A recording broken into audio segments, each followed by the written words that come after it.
prices in Japan are skyrocketing, to put it hyperbolically. People are practically counting their eggs one by one. But in a twist no one saw coming, the first ones to publicly complain about being broke are the high and mighty royals. Recent Japanese media reports have dropped a bombshell. The Akishino family, despite their status as the imperial heirs, is openly grumbling that they don't have enough money. This outcry has left the Japanese public, who are already busy pinching pennies and living off ramen, completely stunned. It's not just the citizens who are baffled. Even within the Imperial Household Agency, voices of confusion are rising. As the family of the crown prince, their allowances have already been significantly increased. So, where on earth is all that money going? First, we need to clarify the account books of the Japanese imperial family. Under the current system, the daily expenses and activities of the emperor and other royal members are supported by the national budget, which is divided into different categories. The inner core members, namely Emperor Naruhito, Empress Masako, and their daughter Princess Aiko, receive inner court expenses for their private daily lives. Meanwhile, other branches of the family receive imperial family allowances, which similarly serve as discretionary funds for personal living costs. According to the 2026 budget drafts, the Japanese government has allocated approximately 125.05 million yen in imperial family allowances to the Akishino family to cover the daily living expenses of Prince Akishino, his wife, and their household. Under Japanese law, these funds are clearly defined as pocket money at the discretionary disposal of the Akishino family. For the inner court, the total proposed inner court expenses for the 2026 budget was approximately 324 million yen. However, in consideration of the economic pressure facing the public, the final budget proposal did not include the substantial increase originally planned. While the Akishino family's imperial family allowance remains significantly lower than the inner court's budget, it has indeed been increased following the formal establishment of their status as the crown prince's household. In reality, as their status in the crown prince's household has risen in recent years, the scale of the Akishino family's allowances has indeed expanded, providing more funds for private expenditures.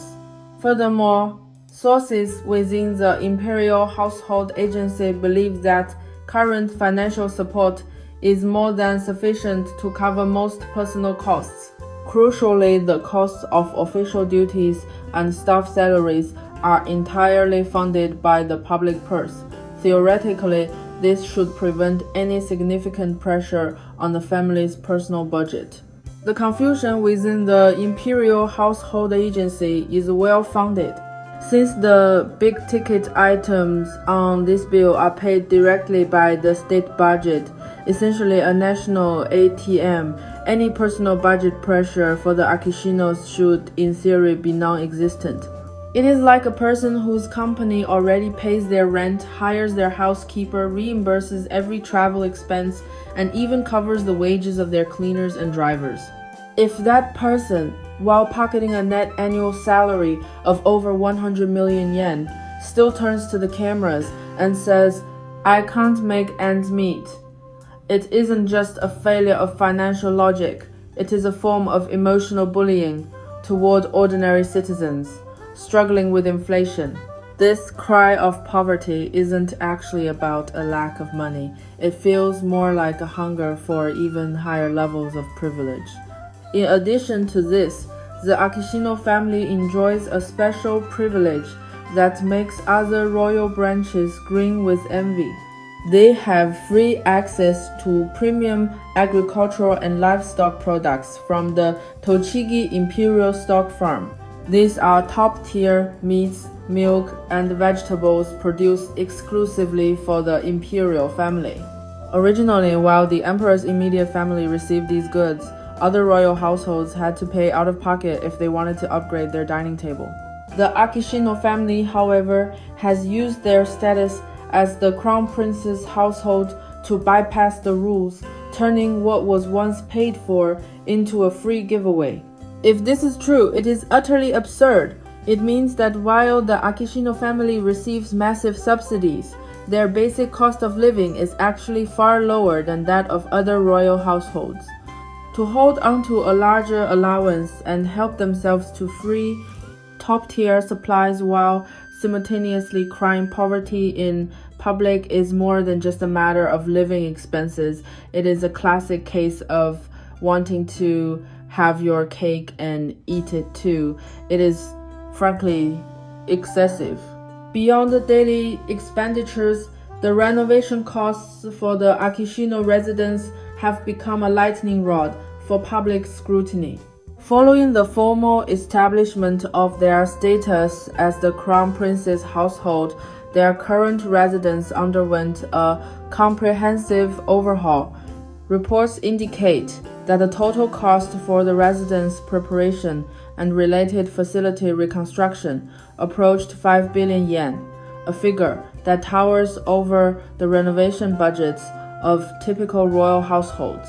The project included the renovation of living quarters, reception areas, and office spaces, as well as the installation of modern facilities and the refurbishment of surrounding outbuildings.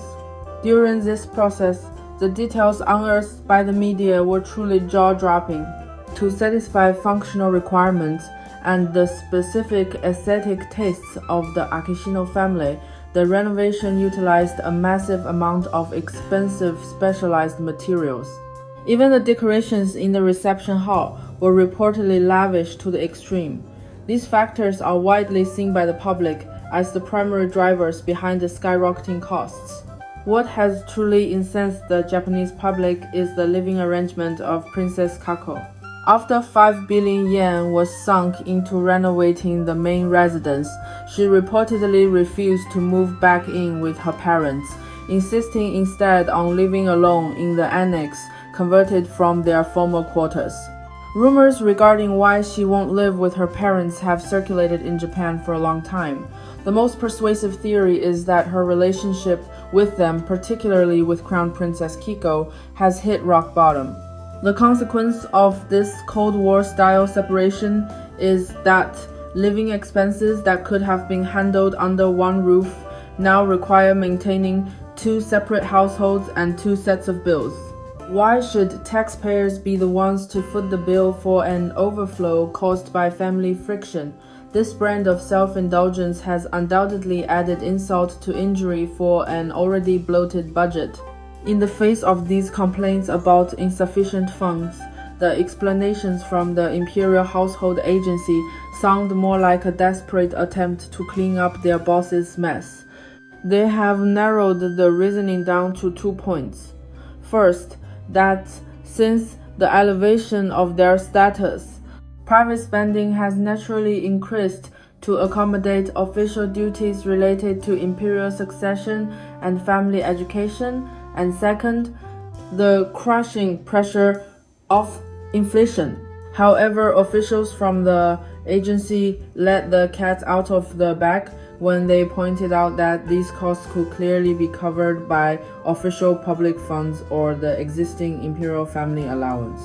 To put it bluntly, when even the fuel for official cars and the salaries of staff members are reimbursed by the state, the so-called impact of rising prices on daily life likely isn't because the price of bread has gone up. It's because this high and mighty royal spending habit is simply impossible to quit. Japanese netizens are certainly not buying it. One commenter remarked, "I wanted to show respect because you are royalty, but it feels like you aren't the kind of people who deserve it." Another asked, "Aren't the expenses for official duties paid for separately? So why is there still not enough money?" Others expressed even deeper frustration. Prices are already sky high, and the public is suffering. At the very least, there should be a demand to cut the consumption tax so that real income can increase. Yet here you are, claiming the imperial family allowance isn't enough. This kind of talk only makes the public's mood worse. It's honestly disheartening to think the throne will be passed down to such disappointing royals. At this rate, we might as well just abolish the imperial house altogether. The intense public backlash against the Akishino family isn't a case of the Japanese people being petty. It's a reaction to their truly outrageous behavior.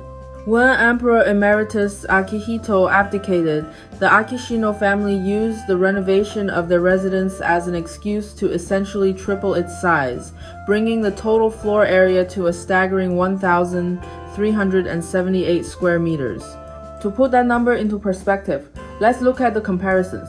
The residence of Emperor Naruhito cost 870 million yen, and the Shinto Imperial Palace for the Emperor Emeritus cost about 900 million yen.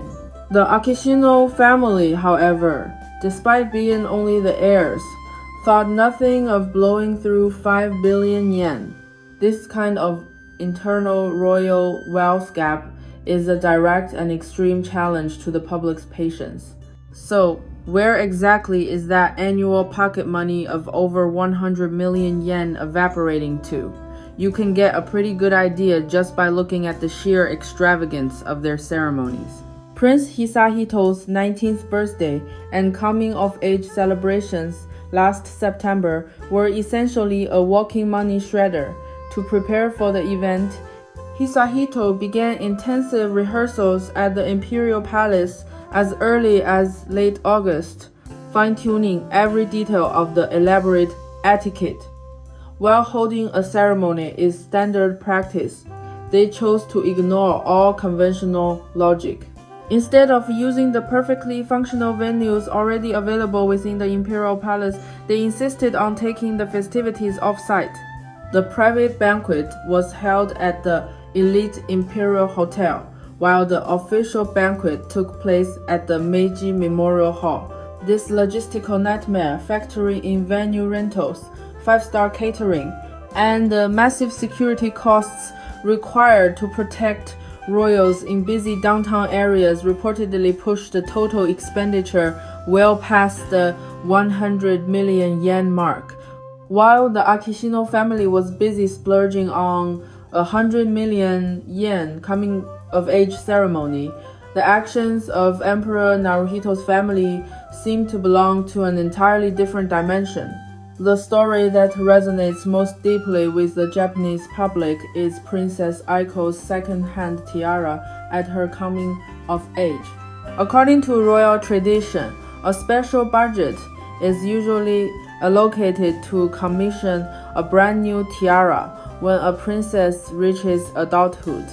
However, since Aiko came of age during a period of severe pandemic restrictions and economic downturn in Japan, the emperor's family proactively suggested forfeiting the tens of millions of yen budgeted for the tiara. On that day, the tiara Princess Aiko wore was actually a borrowed piece from her aunt, Sayako Kuroda. This baton-passing style of frugality not only saved taxpayers a significant amount of money, but also signaled to the public that the imperial family was standing in solidarity with them through difficult times. In stark contrast to Princess Kako demanding her own private space within a 5 billion yen mansion, Aiko's maturity has led countless netizens to exclaim, "Now this is true royal grace." This frugality is no coincidence. It is a consistent practice of self-restraint by the emperor's family. Japanese media have repeatedly reported that the daily life of Emperor Naruhito and Empress Masako within the palace is remarkably low-key. Not only have they multiple times declined increases to their inner court expenses, but they are also incredibly meticulous when it comes to official travel and wardrobe purchases. Empress Masako is known to wear the same tailored suits for over a decade. in the face of Crown Princess Kiko, who frequently demands expensive specialized materials for her renovations. This humble lifestyle is, without a doubt, a resounding slap in the face. It is precisely because of this stark contrast in their views on money and privilege that the public outcry for Empress Aiko has never wavered. Current polls show that support for a female sovereign, specifically Aiko, has consistently remained above 80%. The public's logic is simple. They do not want a crown prince's household that merely bleeds the taxpayers dry while obsessing over pomp and vanity. Instead, they seek a leader who truly understands the hardships of the people and can serve as a genuine spiritual pillar for the nation. If the Akishino family truly wants to win back the hearts of the people, their first step shouldn't be complaining that they don't have enough money, but rather reining in their misplaced vanity. While the legitimacy of the throne may stem from bloodlines, the survival of the monarchy depends entirely on the respect of the citizens. The greatest crisis facing the Akishinos right now is that they have treated their status as heirs to the throne, as a ticket for a lifestyle upgrade, forgetting the heavy responsibility that comes with it. If they continue to fuss over renovations, extravagant parties, and premium food, and if they persist in this humble bragging behavior of enjoying extreme privilege while whining about inflation, then Prince Hisahito's future throne may truly be in jeopardy. After all, in this age of information transparency, the public sees everything with crystal clarity.